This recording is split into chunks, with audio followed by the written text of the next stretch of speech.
position, the cut, the angle, the this, the that. These many decisions have to happen in 0.1 second. For that, can you afford not to have your mind silent? It's not possible.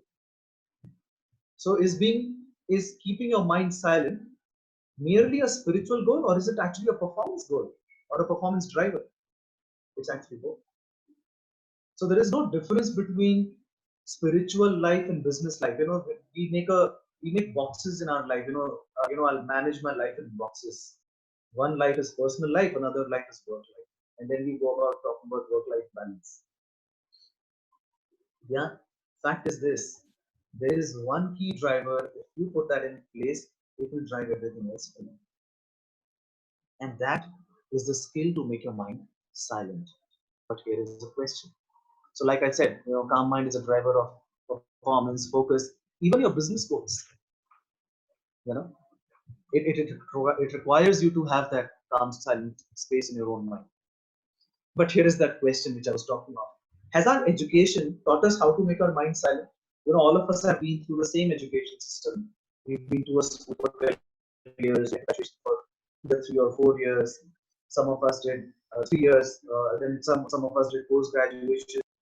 Somebody might have even gone and done a PhD. Then we've had a corporate experience of some of us have maybe a few decades as well. Nowhere have we been taught how to make our mind silent. I mean, we've been taught physics, geography, business economics, this and that, law, so on and so forth. But that one enabling value which drives everything else has not been taught to us.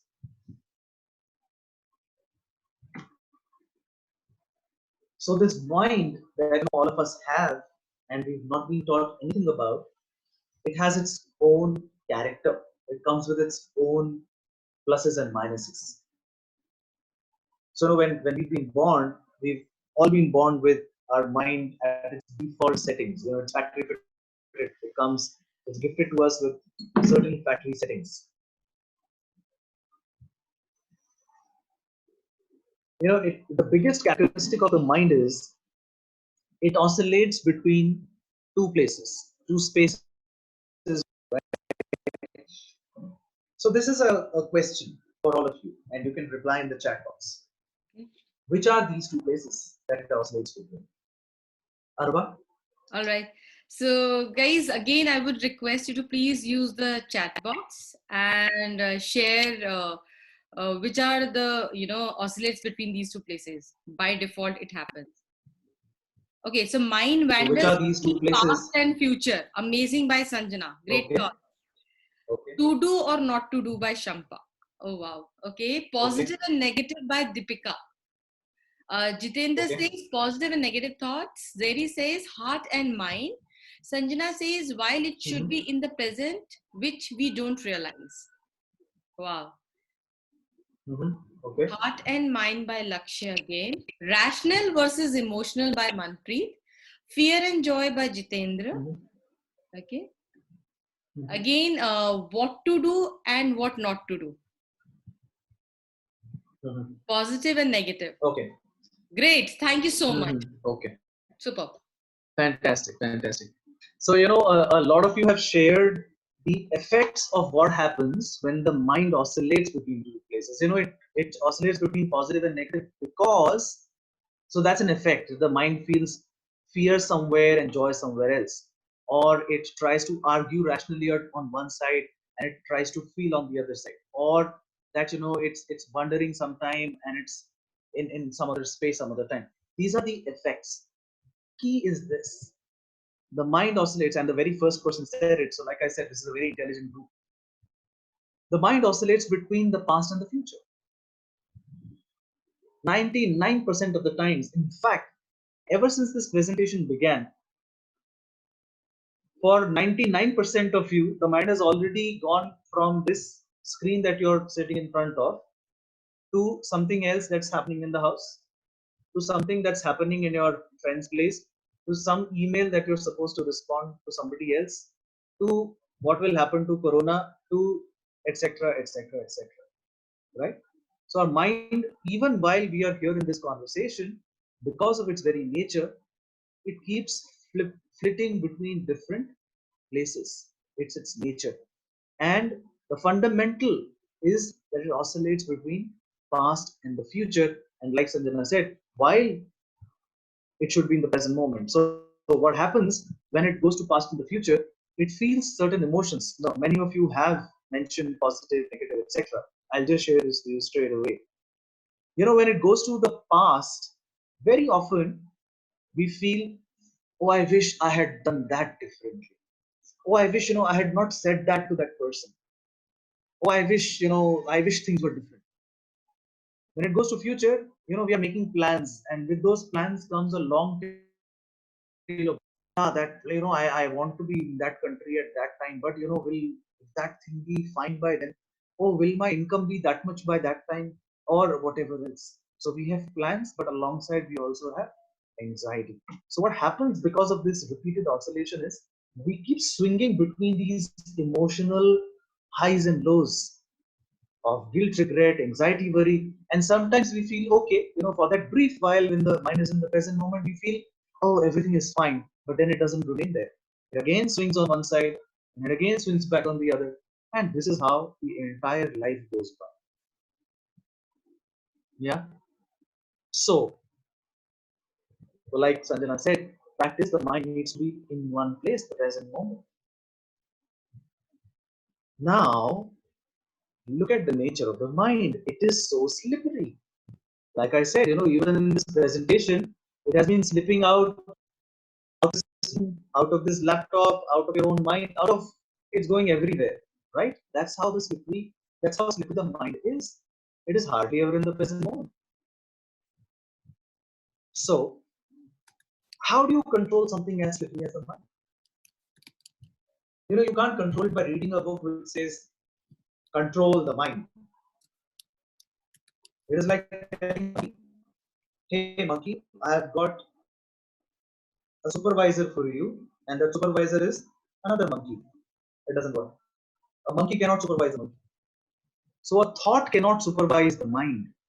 If we start thinking, from today I will remain in the present moment. How long are you in the present moment? Precisely 5 seconds.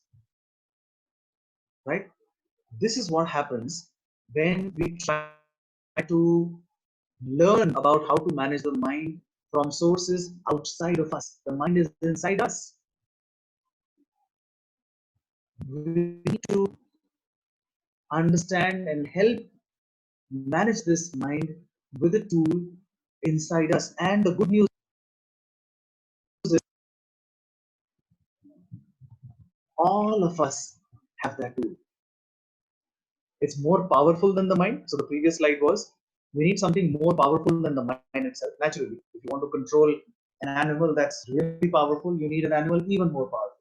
So the first thing is if the mind is powerful and slippery, you need something that is much more powerful than the mind. And like I said, the good news is all of us have that tool. And because the problem that the mind faces is it's not in the present moment, this tool, incidentally, always remains in the present moment. The best part is that. Any guesses what is this thing? Yeah, so again, with request from the audience, could you just share what this tool could be? I think the participants are still introspecting because even I am introspecting this too. It has actually made me thinking about No worries. things. We'll go Okay, for it. We'll go so for it. No issues. consciousness is what we got, mindfulness. Nipun says soul, Giraj says meditation. Jitendra says silence and yoga. Lakshya mentioned conscious aspect. Kaval again says meditation. Being in present moment by Vishali. Vikrant mentioned keep busy and focus. Uh, Grijraj says Kriya Yoga, control from Soma. Shampa is yoga and meditation. Sanjana says right breathing. Okay, so that's again very nice. Okay, so Anubha, I'll stop this there. Yeah. Because that's it. That's the answer. Yes. That's the answer. Right. That one tool that all of us have right now in this moment, in this present moment. See, all of you are not doing yoga right now. Right. None of you are doing so many activities that we just spoke of, but all of us, incidentally, are breathing. And this breath, if you notice, that breath which you just took right now in this moment, is the breath that you could have only taken in this present moment. This breath you could not have taken yesterday, nor can you take this tomorrow. This particular breath which you just took right now is the breath that you could have only taken in this particular moment. Our breath is always in the present moment, right? From the moment we are born till the moment we leave this planet, our breath is always, always, always in the present moment, right? And it is with the help of breath that we bring the mind to the present moment. Now, a question we can think about it. Fact is this: we've been breathing since our birth. Why is the mind not in the present moment? Because it's not just the breath; it is disciplined breath. And discipline in breath is called pranayama. Pranayama, the word, I'm sure all of us have heard it. Prana is life force and yama is discipline. So the discipline of life force is called pranayama. So it is not just random breathing that can control the mind. Random breathing we've been doing all our life and it doesn't seem to control the mind. But disciplined breath has that power, right? So what we do now, we learn a very simple pranayama. Some of you might already know it. It's known by a few names. It's called alternate nostril breathing. It's called Nadi Shodhan Pranayama. It's also called Anulom Vilom. It goes by three names. Yeah, it's very, very simple. What we do in this pranayama is we block one nostril, the right nostril first. We exhale from the left first. Then we inhale from the left. We exhale from right. And then we reverse. We inhale from right, exhale from left. So we alternate the breathing. How does it go? Very simple schematic. Step one is inhale from left, inhale from right, out from left. And to manage this, with your thumb, keep the right nostril closed when the left one is active, and with your ring finger, keep the left nostril closed when the right one is active. Got it? It's as simple as this.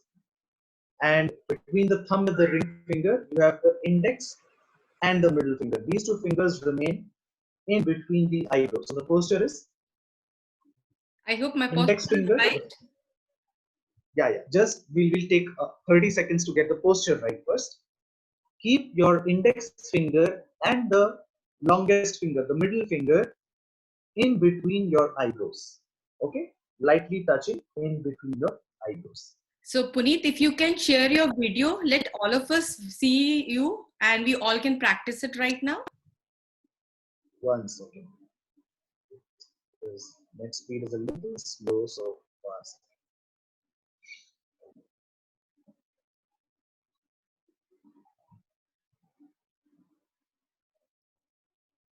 So let's wait for some time, guys. I think it's very important thing what Puneet is mentioning about breathing, because we all have to be present and we all can learn from this.